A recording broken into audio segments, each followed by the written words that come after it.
Driver ojol Mo Umar Amarudin, 30, mengaku dipukuli polisi setelah pulang salat padahal bukan peserta demo.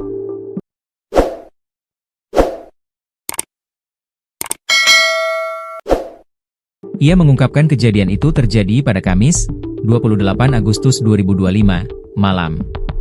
Umar baru saja menurunkan penumpang dan hendak beristirahat setelah salat maghrib di sebuah masjid yang tidak jauh dari lokasi kejadian. Usai salat maghrib, ia melihat kerumunan orang-orang di depan masjid. Umar pun lantas melihat keramaian tersebut. Ternyata saat itu polisi tengah membubarkan warga yang sedang melihat kericuhan demonstrasi. "Saya habis nurunin penumpang terus ke masjid buat salat maghrib," ujar Umar kepada Tribun Jabar melalui panggilan video, Senin, 1 September 2025. "Lagi istirahat di masjid habis salat maghrib, lihat di depan masjid ramai, polisi lagi bubarin warga yang lihat demo," imbuhnya. "Jadi bukan yang demo, kan di situ banyak warga berkumpul lihat demo. Nah dibubarin sama polisi," papar Umar. Umar menjelaskan, saat ia akan melihat kerumunan tersebut, tiba-tiba terkena gas air mata dan ditarik aparat. Saat ditarik aparat, Umar berusaha menjelaskan bahwa ia bukan pendemo.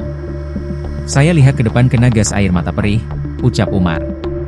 Namun, hal itu diduga tidak digubris aparat hingga Umar dipukuli dan terluka. "Terus ada yang narik polisi.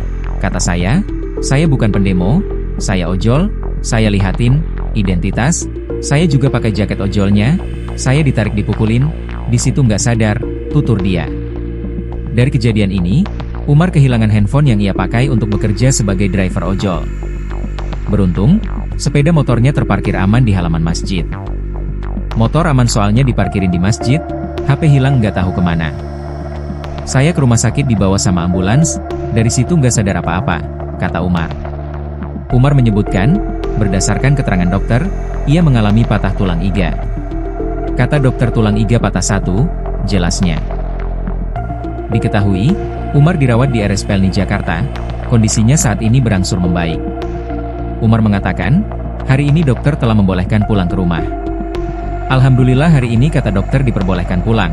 Sekarang masih ngurus administrasi dulu, nunggu petunjuk dokter, jam berapa pulangnya belum tahu," tutur Umar.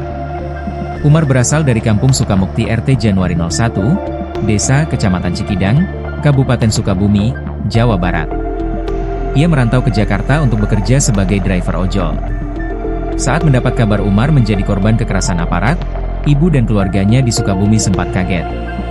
Kakak Umar, Siti Nur Aisyah, 31, menerangkan ibunya, Yoyo, 60, menangis melihat kondisi Umar yang penuh luka. "Ibu belum bisa ditanya, masih was-was, semalam nggak dikasih tahu," ungkapnya, dikutip dari Tribun Jabar. "Baru tahu barusan karena ramai yang kesini ada yang ngasih tahu," imbu Siti. Menurutnya, Umar tak terlibat demo dan berada di lokasi kejadian setelah mengantar penumpang. Itu dikira ikut demo, padahal lagi nurunin penumpang terus ditarik. "Dia kena pukul," ungkap Siti.